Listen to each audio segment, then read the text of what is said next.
Welcome to image news. Bulletins లో ముందుగా headlines చూద్దాం.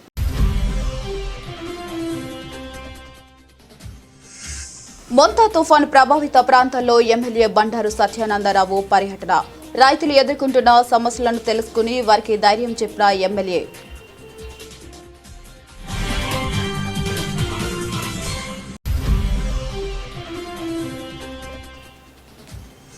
పంపలోకి కొనసాగుతున్న వరద ఉధృతి. తెగిన పోలవరం కాలువ మరమ్మతుల గట్టు. 102 అడుగులకు చేరుకున్న నీటి మట్టం.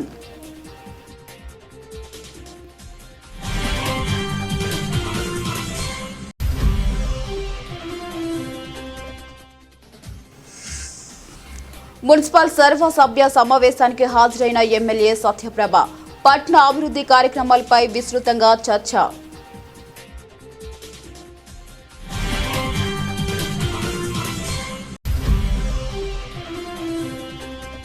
ఏలేరు జలాశయం సందర్శించిన జిల్లా కలెక్టర్ సగిలి సన్మోహన్. ఎమ్మెల్యే సత్యప్రభ ఏలేరు రిజర్వాయర్ను సందర్శించి వరద పరిస్థితిని పరిశీలించిన జిల్లా కలెక్టర్, ఎమ్మెల్యే.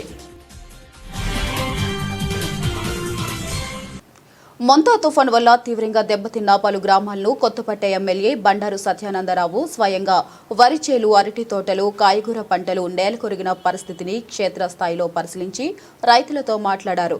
ఇక రైతులు ఎదుర్కొంటున్న సమస్యలను తెలుసుకుని వారికి ధైర్యం చెప్పారు. వ్యవసాయ శాఖ, హార్టికల్చర్, విద్యుత్ శాఖ అధికారులు పంట నష్టాలను తక్షణమే అంచనా వేయాలని, వివరాలను ప్రభుత్వానికి సమర్పించాలంటూ ఎమ్మెల్యే అధికారులను ఆదేశించారు.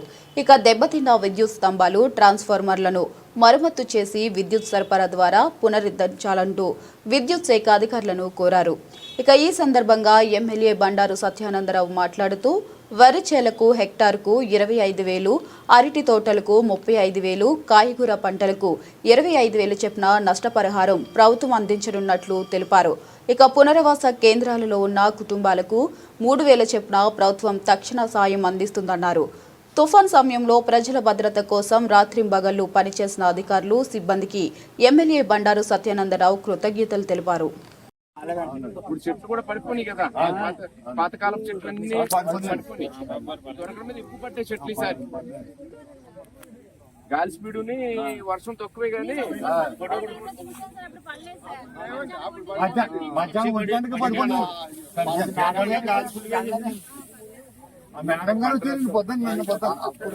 రోజుల్లో మొత్తం అంతా నీటి అంత ఏంది, దీనివల్ల ఎన్ని కానీ తప్ప ఎకరం 10,000 ఏం ఉపయోగానికి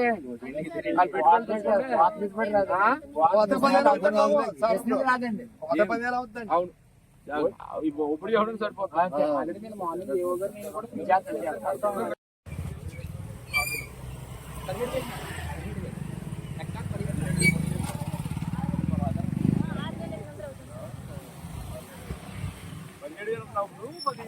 ఉందా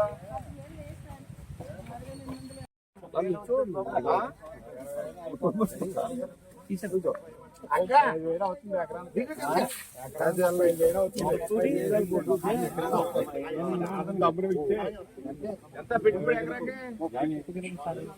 30,000 పెట్టుబడి అవుతుంది. ఎన్నాళ్ళు వచ్చినది కోతకి? 15 రోజులు కోతకి ఉప్పుడవును.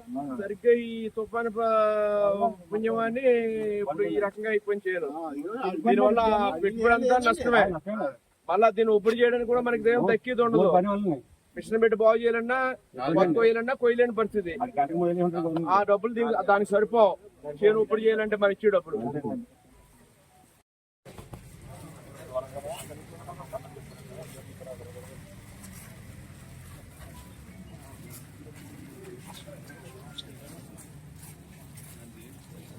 లేరా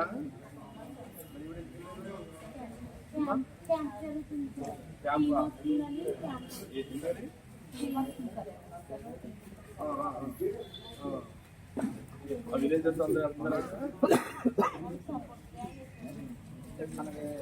ఏ ఊరు పెద్దలు కూడా మనం వేరే ఊరికి చేరుతుంది. ఇక్కడ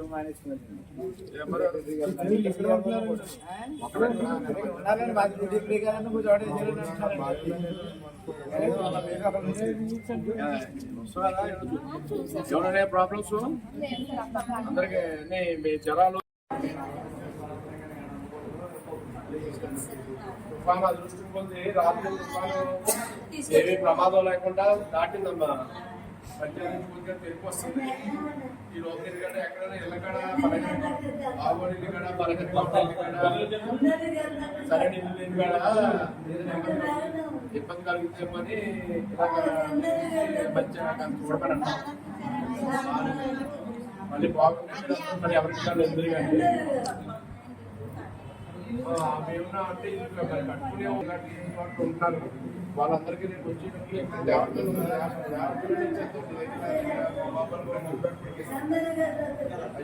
ట్రైనింగ్ తీసుకోండి. చెరుగొట్టు వాళ్ళందరికీ స్థలంలో ఏర్పాటు చేయండి. చేద్దాం బాగుంది కదా, శుభ్రంగా చూసుకుంటాం. సెక్రటరీ అనాలిసిస్ కన్నా ఎంతసేపు ఉంది?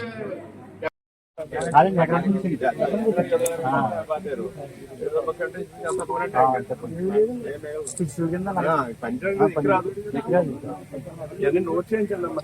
అంతా కూడా గవర్నమెంట్ సాయం కొంత ఇస్తారు. అచ్చెన్నాయుడు గారు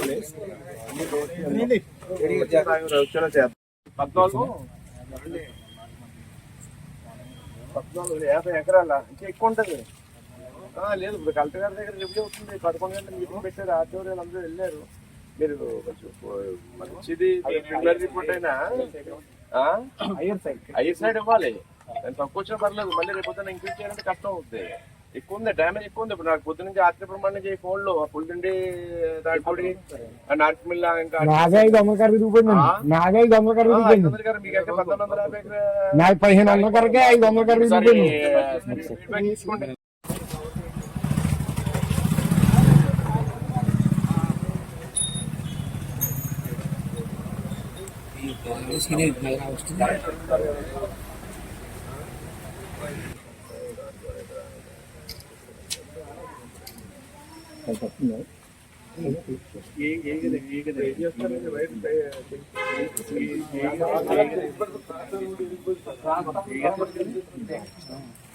లోడ్ పడ్డానండి.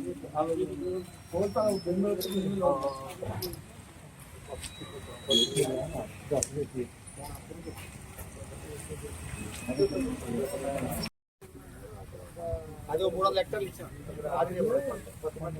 270 హెక్టార్లు ఇచ్చాం.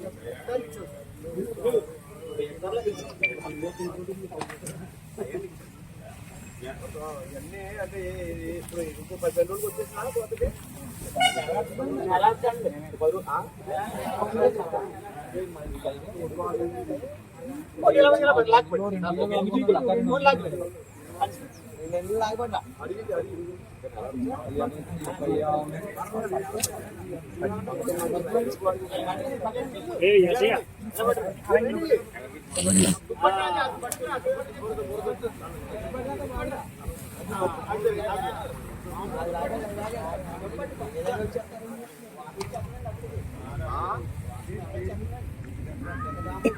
చూడు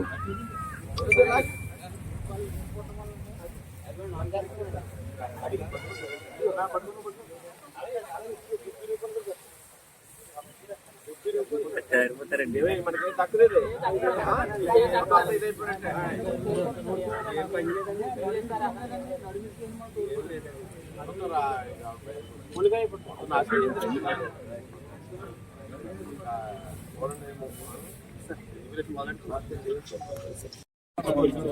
ఎంతమంది ఉన్నారు హై స్కూల్లో?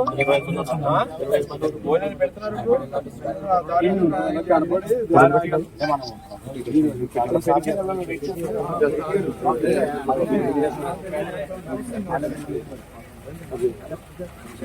అండవరం పంపిర రిజర్వర్లోకి ఎగువ ప్రాంతాల నుండి భారీగా వరద నీరు చేరుతుంది.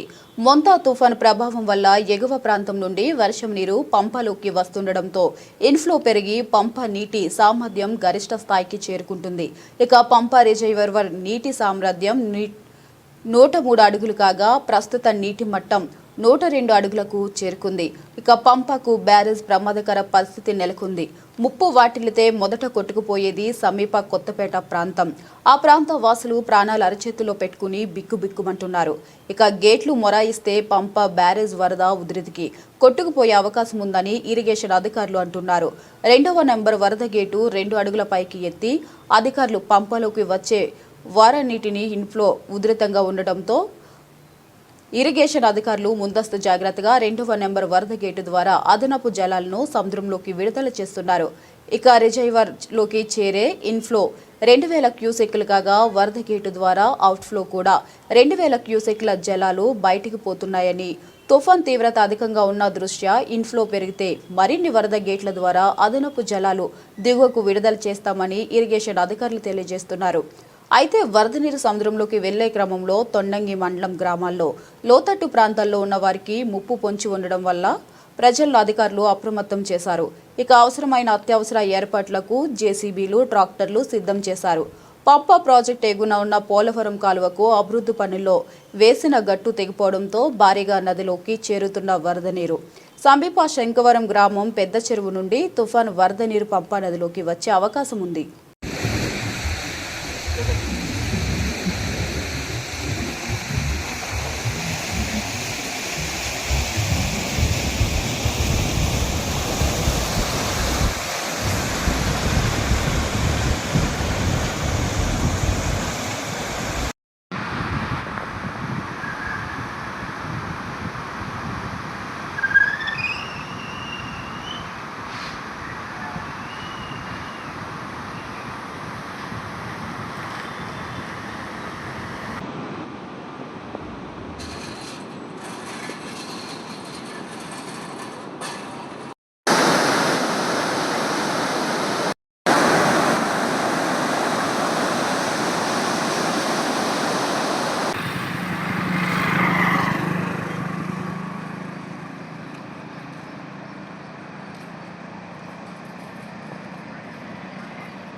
అపోలో హాస్పిటల్స్ ఆధ్వర్యంలో వరల్డ్ స్ట్రోక్ డే సందర్భంగా హాస్పిటల్ ఆవరణలో మీడియా సమావేశం నిర్వహించారు. ఈ సందర్భంగా doctor Kandregula Sivaram Gandhi, neuro physician doctor Kiran మీడియాతో మాట్లాడుతూ మెదడులో రక్తనాళాలు గట్టకట్టడం వల్ల లేదా చిట్లి రక్తస్రావం అవడం వల్ల పక్షపాతం వస్తుందని తెలిపారు. ఇక బ్రెయిన్ స్ట్రోక్ రావడానికి ముఖ్య కారణాలు బీపీ, షుగర్ అదుపులో లేకపోవడం, అధిక కొలెస్ట్రాల్, ఒత్తిడి, ధూమపానం, మద్యపానం వంటి దూర అలవాట్ల వలన ప్రమాదాలను పెంచుతాయని తెలిపారు. ఇక ఒక్కసారిగా తల తిరగడం, 2 కళ్ళు చూపు తగ్గడం, ముఖం ఒకవైపు వంగిపోవడం, మాట తడబడటం వంటి లక్షణాలు కనిపిస్తే వెంటనే దగ్గరలో ఉన్న హాస్పిటల్స్ ను సంప్రదించాలని సూచించారు. ఈ కార్యక్రమంలో deputy medical superintendent doctor Manish Sharan, unit market head N Anjibabu, Apollo hospital సిబ్బంది తదితరులు పాల్గొన్నారు. డాక్టర్ కిరణ్, న్యూరో సర్జన్ అండి. ఇప్పుడు గాంధీ గారు ఆల్రెడీ మీకు అన్ని వివరాలు క్లియర్గా చెప్పారు. స్ట్రోక్లో ముందు మీకు చెప్పుంటారు 2 రకాల స్ట్రోక్స్ ఉన్నాయి. Usually neurology, neuro surgery 2 hand in hand. Stroke ట్రీట్మెంట్లో మెడికల్ పార్ట్ అంతా యూజువలీ న్యూరో ఫిజిషియన్ చూస్తారు, మీకు అంటే అవగాహన. సర్జికల్ పార్ట్ ఏదన్నా వచ్చేది ఏంటంటే యూజువలీ ఆ 2 రకాల స్ట్రోక్లో 2వ రకం ఏంటంటే హెమరేజ్. అంటే మీరు గాంధీ గారు ముందు చెప్పారు, ఫస్ట్ అసలు స్కాన్ చేసి హెమరేజ్ కాకపోతేనే అప్పుడు ఇంజెక్షన్ గురించి ఆలోచిస్తాం. సో ఇప్పుడు ఏంటంటే మనం ఇంతకుముందు ఏంటంటే కార్డియాలజీ ఫస్ట్లో మనకి అవగాహన లేదు. నేను ఊళ్ళోకి వచ్చిన కొత్త 20 ఏళ్ళ కింద ఓన్లీ కార్డియాలజీ, హార్ట్ అటాక్స్ గురించి, చేయి లాగితే ఎడం చేయి లాగినా, ఇప్పుడు ఏంటంటే ఈవెన్ సర్వైకల్ దానికి చేయి లాగినా ఇమీడియట్గా కార్డియాలజిస్ట్కి వెళ్ళే అంత అవగాహన వచ్చింది పబ్లిక్లో. బట్ బ్రెయిన్ స్ట్రోక్ గురించి పబ్లిక్లో కార్డియాక్ ఉన్నంత అవేర్నెస్ బ్రెయిన్ స్ట్రోక్కి లేదు. అండ్ ఉన్నా అది సగం సగం. అంటే కొందరికి ఇంజెక్షన్ గురించి తెలుసు కానీ అది హెమరేజ్లో ఇవ్వకూడదని తెలియదు. చాలాసార్లు హెమరేజిక్ స్ట్రోక్తో వచ్చిన వాళ్ళు కూడా మేము తొందరగా వచ్చాము, ఇంజెక్షన్ ఇవ్వండి, ఇంజెక్షన్ ఇవ్వలేదు అని హడావిడి చేస్తారు. సో బ్రెయిన్లో 2 రకాలు, ఒకటి రక్తనాళంలో క్లాట్ అయ్యి మీకు రక్త ప్రసారం జరక్క వచ్చే స్ట్రోక్ని ఇస్కెమిక్ స్ట్రోక్, రక్తనాళం పగిలి లేదా రక్తనాళం చిట్లి బ్లీడింగ్ అయ్యి వచ్చే స్ట్రోక్ హెమరేజిక్ స్ట్రోక్.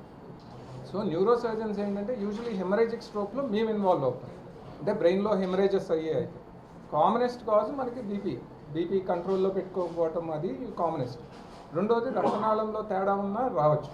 సో ఆ 2 దాంట్లోనూ, లేదా ఇస్కెమిక్ స్ట్రోక్లో చెయ్యి దాటిపోయిన తర్వాత, అంటే మెదడులో బ్రెయిన్ డ్యామేజ్ అయిపోయి ప్రెషర్ ఎక్కువ అయితే అప్పుడు సర్జరీలు చేసి ప్రెషర్ తగ్గించాల్సి ఉంటుంది. ఇది ఒకటి చెప్దాం అనుకున్నాను. రెండోది మీరు ఇందాక అడిగారు, మంచి క్వశ్చన్ అడిగారు. అంటే ఫస్ట్ అసలు ఏ హాస్పిటల్, ఈ హాస్పిటల్, ఆ హాస్పిటల్ అని కాదు. మీరు ఏ స్ట్రోక్ పేషెంట్ అయినా ఫస్ట్ చూడాల్సింది ఏంటంటే నియరెస్ట్. ఎందుకంటే మనకి గోల్డెన్ అవర్ చెప్పారు కదా, ఫస్ట్ 4 hours చాలా క్రూషియల్. సో స్ట్రోక్ని కరెక్ట్గా రికగ్నైజ్ చేయడానికి మీకు ఇందాక లక్షణాలు అయ్యి చెప్పారు, అంటే ఫాస్ట్ అని. సో ఆ లక్షణాలు ఉన్నప్పుడు ఫస్ట్ నియరెస్ట్ ఎక్కడైతే మీకు న్యూరాలజిస్ట్ అండ్ స్కానింగ్ ఫెసిలిటీ ఉన్నది ఏదైతే నియరెస్ట్ ఉందో ముందు అక్కడికి వెళ్ళాలి. అంటే లెస్ దాన్ 100 kilometers రేడియస్లో, ఈ రోజుల్లో నాకు తెలిసి 100 kilometer రేడియస్లో అన్ని చోట్ల, ఈవెన్ పెరిఫరీలో కూడా మీకు ఆ సెంటర్స్ అవైలబుల్ ఉంటుంది. అంటే neuro physician, neuro surgeon and MRI and city ఉన్నది. ఏమవుతుందంటే మీరు పెరిఫరీలో ఫస్ట్, ఇప్పుడు మీరు రాజోల్ అన్నారు లేదా పెరిఫరీ ఎక్కడెక్కడో ఉంటారు, బట్ అక్కడ నియరెస్ట్లో ఎంఆర్ఐ సిటీ సెంటర్స్ ఉన్నాయి అండ్ న్యూరో ఫిజిషియన్స్ ఉంటారు. సో ఫస్ట్ థింగ్ ఏంటంటే అవేర్నెస్ అనేది, ఈ లక్షణం వస్తే ఇమీడియట్గా ముందు, ఎందుకంటే అది ఆ ట్రీట్మెంట్ ఎత్తుక్కుంటా చాలామంది ఏంటంటే కాకినాడ వాళ్ళు గౌతమి ఎక్కి హైదరాబాద్ వెళ్ళిన వాళ్ళు ఉన్నారు స్ట్రోక్, అంటే స్ట్రోక్ రికగ్నైజ్ చేశారు కానీ ఇక్కడ ట్రీట్మెంట్ తీసుకోకుండా అక్కడికి వెళ్ళారు.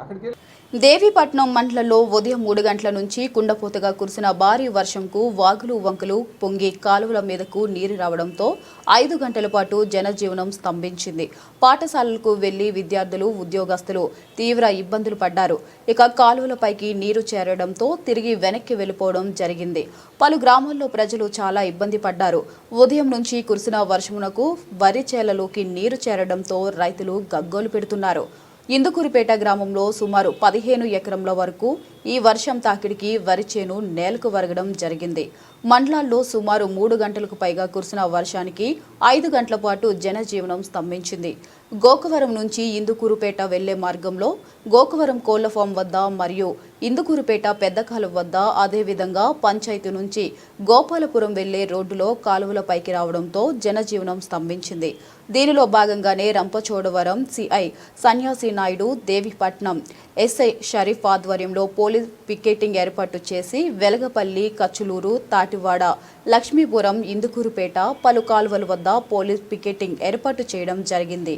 ఇక ద్విచక్ర వాహనాలు ప్రజలు వెళ్లకుండా నిలుపుదల చేశారు. ఎంపీడీఓ ఎస్ సెల్మన్ రాజు, పంచాయతీ కార్యదర్శులు ఎం సురేష్, ఏ గణపతి, సచివాలయం సిబ్బంది, పోలీస్ సిబ్బంది ద్వారా కాలువల వద్ద ప్రజలకు సహాయ సహకారాలు అందించడం జరిగింది. ఇక కాలువల వద్ద జేసీబీ సహాయంతో చెత్త చెదారంను తొలగించి క్లియర్ చేయించారు.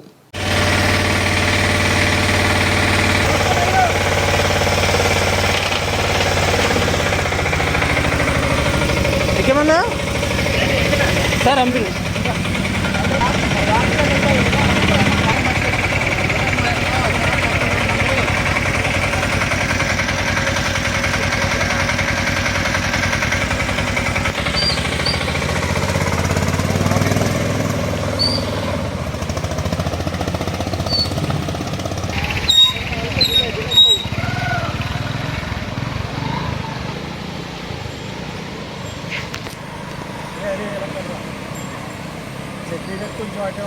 రాష్ట్ర వ్యాప్తంగా అలజడి సృష్టించిన మొంతా తుఫాన్ తాకిడికి దేవీపట్నం మండలంలో మారుమూల గిరిజన ప్రాంతమైన వి రామన్నపాలెం పంచాయతీకి చెందిన గుంపెనపల్లికి, లక్ష్మీపురం గ్రామాలకు చెందిన 170 కుటుంబాలు నిత్యావసర సరుకుల కోసం ప్రభుత్వ సహాయం కోసం ఎదురు చూస్తూ ఆకలి కేకలు వేస్తున్నారు. గత 4 రోజులుగా కురుస్తున్న వర్షాలకు తమ గ్రామంలో 3 కలవట్లు కొట్టుకుపోయాయని, ప్రాణాలు అరచేతుల్లో పెట్టుకుని తాడు సహాయంతో వరద నీటిలో ఈదుకుంటూ నిత్యావసర సరుకులు తెచ్చుకోవాల్సిన పరిస్థితి ఉందని తాము చిన్నపిల్లల కోసం పాల ప్యాకెట్లు, నిత్యావసర వస్తువులు లేక ఆకలితో అలమటిస్తున్నామని, కనీసం ఏ శాఖ అధికారి కూడా రాకపోవడం చాలా ఆశ్చర్యంగా ఉందని, మండల అధికారులు కానీ ఉన్నతాధికారులు కానీ సందర్శించకపోవడంపై ఆగ్రహం వ్యక్తం చేస్తున్నారు. ఇక తమకు వెంటనే సహాయ సహకారాలు అందించాలని గిరిజన గ్రామ ప్రజలు వాపోతున్నారు. సరైన రహదారి సౌకర్యం లేక గర్భిణీ స్త్రీ 3 కిలోమీటర్లు నడిపించి రంపచోడవరం ఏరియా ఆసుపత్రికి తీసుకెళ్లడం జరిగిందని వాపోయారు. ఇక లక్ష్మీపురం గ్రామంలో తమకు వెంటనే బ్రిడ్జ్ నిర్మించాలని, తమ బాధలు తీర్చాలని లక్ష్మీపురం, వెలగపల్లి, గంపెనపల్లి గిరిజన గ్రామ ప్రజలు వేడుకుంటున్నారు. వీరావనపురం పంచాయతీకి సంబంధించిన ముంపు గ్రామం గుంపెనపల్లి లక్ష్మీపురం నుండి మేము ఎంతో ఇబ్బందులు, పెద్ద కాలం వచ్చి మరి మాకు అనేక రకాలుగా కూరగాయలు అనగా, ఉప్పు అనగా, కారం అనగా తెచ్చుకుంటా చాలా ఇబ్బందులు ఉన్నాం. 5 రోజుల నుంచి చాలా ఇబ్బంది పడుతున్నాం. మరి తుఫాను కారణంగా మరి ఇప్పటి వరకు ఏ ఒక్క అధికారి కూడా మాకు వచ్చి పట్టించుకునే బాధ్యత లేదు. దాని కారణంగా మేము తెలియపరుస్తున్నాం అధికారి వారికి. ఇదే మా సమస్య. 5 రోజుల నుంచి కన్ఫర్మ్గా మాకు చాలా ఇబ్బందులు ఉన్నాం. మాకు పై అధికారి వారు ఇంతవరకు కూడా రాలేదు ఈ 5 రోజుల్లోపు. మరి ఇక మీదట మాకు దీనిపై చర్య తీసుకోవాల్సిందిగా కోరుతున్నాం. మాది దేవపట్నం మండలం అండి, వీరావనపురం పంచాయతీ. మాది లక్ష్మీపురం, గుంపెనపల్లి ముంపు గ్రామాలు. మా బ్రిడ్జి లేదండి, మాకి కానీ పాలు లేవు, పిల్లలకి పాలు లేవు, బియ్యం లేవు, కూరగాయలు ఏమీ లేవండి. మాకు ఎవరు అధికారులు పట్టించుకోలేదు. మాకు మళ్ళీ పూత దయించి 5 రోజుల నుంచి మమ్మల్ని దయించి మా వల్ల మాకు బ్రిడ్జి కడితే మేము అయ్యాన్ని తెచ్చుకుండి చోడారం వెళ్ళి తెచ్చుకోవడానికి కూడా అధికారం లేకుండా ఉన్నామండి. అదండి మాకు మా అధికారులు ఎవరన్నా కొద్దిగా వెంటనే మాకు స్పందిస్తారని కోరుకుంటున్నామండి.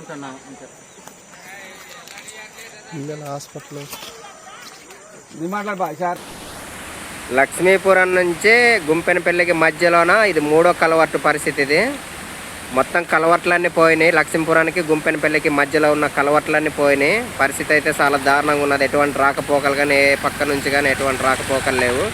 ఒకటే దారి ఉన్నది, అది లక్ష్మీపురానికి రావణపల్లికి బ్రిడ్జ్ ఒకటి, తర్వాత లక్ష్మీపురం టు కన్నారం మీదుగా 2వ దారి.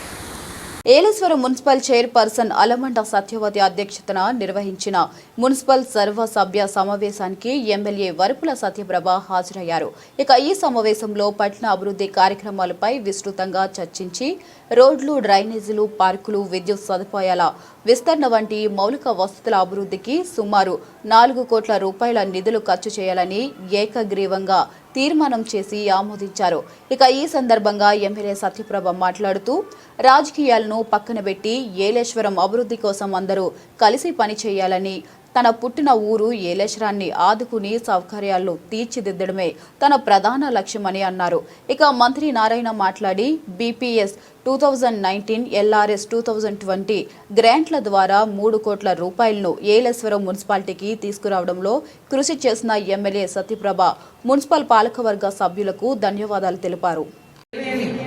అవసరాలు ఉన్నాయని మీ అందరూ చెప్పినప్పుడు, అంటే ఇప్పుడు ఎజెండా పెట్టే ముందు చెప్పినప్పుడు కాదు, ముందంతా మీ రిక్వైర్మెంట్లు చెప్పినప్పుడు వాళ్ళు తయారు చేసిన లిస్ట్ నేను కూర్చుని దాని ప్రయారిటీ ప్రకారం ఏ వార్డులో, అంటే నేను ఇందాక మన కౌన్సిల్ సభ్యులు చెప్పినట్టు నేను గత ఎలక్షన్ క్యాన్వాసింగ్ అయితేనేమో, లేదంటే తర్వాత నేను చేసిన ఈ మధ్యకాలంలో చేసిన డోర్ టు డోర్ అక్కడ ఉన్న సమస్యలు అడగడానికి డోర్ టు డోర్ చేసినప్పుడు అయితేనే అక్కడ మీ వార్డుల్లో మాకు ఇది సమస్య ఉందమ్మా అని అక్కడ ఉన్న వార్డులో ఉన్న ప్రజలందరూ చెప్పిన దాన్ని నేను ఐడెంటిఫై చేసుకుని దీన్ని నేను ఈరోజు రిక్వైర్మెంట్ మోస్ట్లీ అక్కడ చాలా అవసరం అన్న వాటిని మేము పెట్టడం జరిగింది. ఇందాకన్నది కొత్తగా పార్క్ మేము అక్కడ డెవలప్ చేయట్లేదు, అంటే ముందు అక్కడ మిగిలిన వాటిని ఉంచేసి పార్క్ అని అడుగుతున్నారు కౌన్సిల్ సభ్యులు.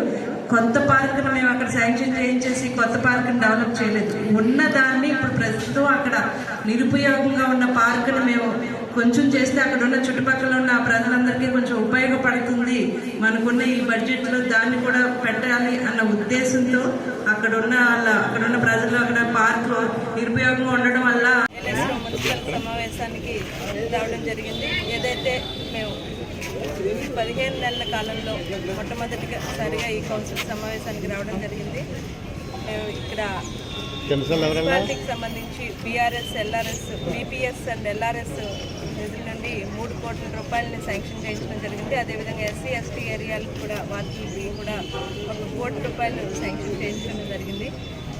ఎక్కడ ఎటువంటి రాజకీయం చేయకుండా పారదర్శకంగా ట్రాన్స్పరెంట్ ప్రతి వార్డుకి ఏలేశ్వరం నగర పంచాయతీలో ఉన్న 20 వార్డులో ప్రతి వార్డుకి 10 లక్షల చొప్పున ఇక్కడున్న వార్డుల్లో ఏదైతే రిక్వైర్మెంట్ ఉన్నాయో ఆ పనులన్నీ పెట్టి ఈరోజు మేము సమావేశంలో అజెండాలో పెట్టడం జరిగింది. ఈ అజెండాను కూడా కౌన్సిల్ సభ్యులందరూ కూడా ఆమోదించడం జరిగింది.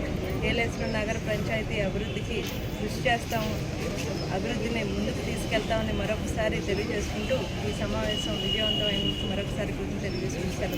జిల్లా కలెక్టర్ సగిలి సన్మోహన్ ఎమ్మెల్యే సత్యప్రభ ఏలూరు రిజర్వేర్ను సందర్శించి వరద పరిస్థితిని పరిశీలించారు. ఇక తుఫాను ప్రభావంతో ఎగువ ప్రాంతాల్లో కురిసిన భారీ వర్షాల కారణంగా ఏలేరు నదికి గణనీయమైన వరద నీరు చేరుతుంది. ఈ నేపథ్యంలో ముందస్తు జాగ్రత్త చర్యల్లో భాగంగా అధికారులు జలాశయం నుండి దిగువ ప్రాంతాలకు నీటిని విడుదల చేస్తూ 5,000 క్యూసెక్కుల నుండి 7,000 క్యూసెక్కులకు పెంచారు. దీంతో లోతట్టు గ్రామాలు మరియు పంట పొలాల్లో నీరు నిలిచే అవకాశం ఉందని అధికారులు తెలిపారు. ఇక జిల్లా కలెక్టర్ షణ్మోహన్ మాట్లాడుతూ జలాశయం సామర్థ్యాన్ని, ఎగువ ప్రాంతాల నుండి వస్తున్న వరద నీటి ప్రవాహాన్ని నిరంతరం పర్యవేక్షిస్తున్నాము. అవసరమైతే దిగువ ప్రాంతాల్లో గండి కొట్టడం వంటి చర్యలు కూడా చేపడతామని తెలిపారు. ఇక ఎమ్మెల్యే సత్యప్రభ మాట్లాడుతూ ప్రస్తుతం ఏలేరు జలాశయంలో వరద పరిస్థితి పూర్తిగా నియంత్రణలో ఉంది. ప్రజలు ఆందోళన చెందాల్సిన అవసరం లేదు. ప్రభుత్వం అన్ని రక్షణ చర్యలకు సిద్ధంగా ఉందని అన్నారు. అందరికీ నమస్కారం. ఈరోజు ఏదైతే ఈ ముంతా తుఫాన్ సందర్భంగా పైనుంచి వస్తున్న వాటర్కి ఏలేరు రిజర్వాయర్ ప్రాజెక్టు ఎలా ఉంది, ఏంటి, దానికి పరిస్థితి ఎలా ఉందని చెప్పి మన జిల్లా కలెక్టర్ గారు షణ్మోహన్ గారితో ఎస్సీ గారితో ఇక్కడికి వచ్చి పరిశీలించడం జరిగింది. ఏదైతే ఉదయం ఈరోజు నిన్న రాత్రి ఏజెన్సీ సైడ్ లో కురిసిన వర్షానికి ఉదయం ఇక్కడ రీడింగ్ పెరగడం వల్ల మార్నింగ్ 22 TMC దగ్గరికి వెళ్ళింది. దానివల్ల 1000 క్యూసెక్స్ ఇవ్వడం వల్ల నిన్న ఏదైతే మేము వచ్చినప్పుడు 4,900 అవుట్ ఫ్లో ఉంది. ఇప్పుడు ఉదయం నుంచి ఇప్పుడు మేము వచ్చే టైంకి 12 గంటలకి కొంచెం ఫ్లో తగ్గింది. ఎక్కడా కూడా ఎటువంటి ఇబ్బంది లేదు. జస్ట్ నార్మల్ గా ఇక్కడ పరిశీలించి దీన్ని చూడడానికని ఇక్కడికి రావడం జరిగింది. దీనివల్ల ఎటువంటి ఇబ్బంది లేదు. మరొకసారి అందరికీ కూడా ఈ సందర్భంగా తెలియజేసుకుంటాం. ఉండడం వల్ల ఏజెన్సీ అడ్డతీగల రాజమంగి అటువైపు పడిన వర్షానికి మనకు almost last time around 22,000 cusecs release చేయాల్సిన టైం వచ్చింది, అంటే ఒక పాయింట్ ఆఫ్ టైంలో. సో దాని దృష్ట్యా అందులో ప్లస్ ఈ సైక్లోన్ టైంలో ఆల్రెడీ పడిన వర్షాలకి మోర్ ఆర్ లెస్ అన్ని కెనాల్స్ లో ఫుల్ ఉండడం వల్ల ఇక్కడ రిలీజ్ చేసిన 7,000 కూడా కొంతవరకు క్రాప్ డ్యామేజ్ నేను చూస్తున్నాం. అంటే దారిలో అదే అబ్జర్వ్ చేసుకుంటూ వస్తుంటే ఎస్పెషల్లీ కిర్లంపొడి, తర్వాత పిఠాపురం, కొంత గొల్లప్రోలు, సామల్కోట రోడ్స్ మీద, కెనాల్ వెంబడి ఉన్న రోడ్స్ మీద ఓవర్ఫ్లో అయ్యి వస్తూ ఉంది. ఆల్మోస్ట్ ఒక 6,000 హెక్టర్స్ వరకు ప్రిలిమినరీగా క్రాప్స్ డ్యామేజ్ అయినట్టు నిన్న ఎస్టిమేట్ చేయడం జరిగింది. సో అవి ఇవాళ కంప్లీట్ ఎస్టిమేషన్ గవర్నమెంట్ కూడా సబ్మిట్ చేయడం జరుగుతుంది ఒక నెక్స్ట్ 2 days లో. సైక్లోన్ వల్ల ఆల్మోస్ట్ అదొక 16,000 హెక్టర్ల వరకు కొంత ఆల్రెడీ క్రాపింగ్ వచ్చిన ప్యాడీ డ్యామేజ్ అవడం, ఆల్మోస్ట్ 4-5 చోట్ల రోడ్లకు మనం బ్రీచెస్ కొట్టడం, మెయిన్ కాకినాడ బీచ్ రోడ్ ఒకటి పాడైపోవడం, ఇలా close to 80-90 crore worth assets కొంత డ్యామేజ్ అవడం జరిగింది. సో దాన్ని దృష్టిలో పెట్టుకొని ఒకసారి ఏలేరు సంబంధించి పొద్దున కొంత ఇన్ఫ్లోస్ హెవీ ఉండడంతో ఇందాక ఎమ్మెల్యే గారు చెప్పినట్టు, ఆనరబుల్ ఎమ్మెల్యే గారు చెప్పినట్టు ఒకసారి అంటే ఇక్కడ స్టాఫ్ సంబంధించి అలాంగ్ విత్ ఎస్సీ గోపీనాథ్ గారితో ఒకసారి విజిట్ చేసుకొని ఏదైనా ఇష్యూస్ ఉంటే ఇమీడియట్ అడ్రస్ చేయడం కోసం విజిట్ చేయడం జరిగింది. So far so good. ఒకసారి ఒక 2 hours అబ్జర్వ్ చేసిన తర్వాత ఇప్పుడున్న కంటిన్యూస్ ఉన్న 7,000 అవుట్ ఫ్లో కంటిన్యూ చేసి అరౌండ్ 2 o'clock ఒకసారి ఇన్ఫ్లోస్ అసెస్ చేసుకొని తగ్గించడమా అయితే మెయింటైన్ చేయడం అనేది ఒక డెసిషన్ తీసుకోవడం జరుగుతుంది. ఎవరు ఇబ్బంది అంటే పానిక్ అవ్వాల్సిన అవసరం లేదు. వీళ్ళంత వరకు ఇళ్లలోకి ఊర్లలోకి నీళ్ళు రాకుండా ఎక్కడన్నా అంటే ఫ్లో ఎక్కువ ఉన్నా కూడా గండి కొట్టాల్సి వస్తే ఇళ్లలోకి రాకుండా పొలాల మీదకు అలాగా గండి కొట్టేట్లు ప్లాన్ చేసుకున్నాం. Already entire staff, revenue and irrigation ఆ పని మీద ఉన్నారు. సో ఎవరు టెన్షన్ పడాల్సిన అవసరం లేదు, భయపడాల్సిన అవసరం లేదు. We're fully alert and next 24 hours లో situation will be normal. Thank you. Bulletin ముగించే ముందు మరొకసారి హెడ్లైన్స్.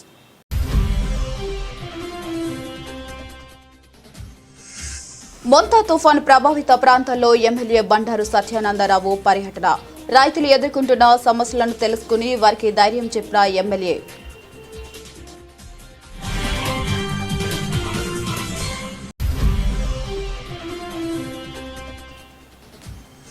పంపలోకి కొనసాగుతున్న వరద ఉధృతి. తెగిన పోలవరం కాలువ మరమ్మతుల గట్టు.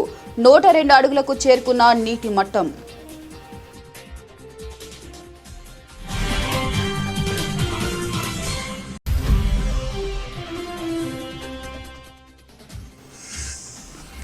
మున్సిపల్ సర్వసభ్య సమావేశానికి హాజరైన ఎమ్మెల్యే సత్యప్రభ. పట్టణ అభివృద్ధి కార్యక్రమాలపై విస్తృతంగా చర్చ.